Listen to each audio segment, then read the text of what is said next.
بسم اللہ الرحمن الرحیم۔ السلام علیکم ورحمۃ اللہ وبرکاتہ۔ حضرت حارثہ ابن ابی اوفا رحمہ اللہ کا ایک نصرانی پڑوسی تھا۔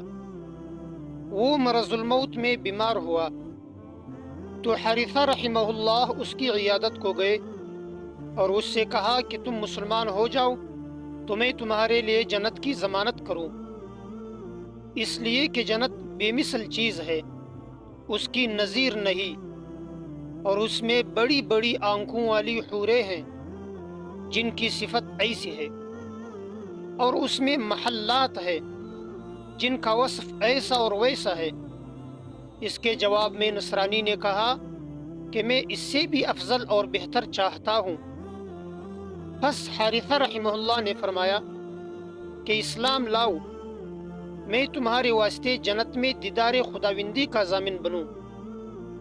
اس نصرانی نے کہا کہ اب میں اسلام لاؤں گا، کیونکہ دیدار الہی سے کوئی چیز افضل نہیں ہے۔ چنانچہ وہ مسلمان ہو گیا اور کچھ زمانہ بعد وہ مر گیا۔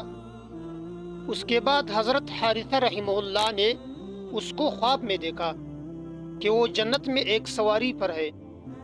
حارثہ رحمہ اللہ نے اس سے کہا کہ کیا تو فلان شخص نہیں ہے؟ اس نے کہا ہاں۔ حارثہ نے فرمایا کہ اللہ تعالیٰ نے تیرے ساتھ کیا معاملہ کیا؟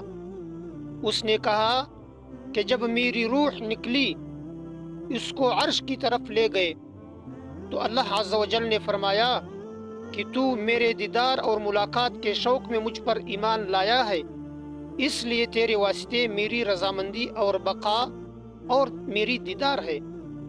پس حارثہ رحمہ اللہ نے فرمایا کہ اس نعمت پر اللہ تعالیٰ کا شکر ہے جس کی مدد سے میں نے تجھ پر احسان کیا۔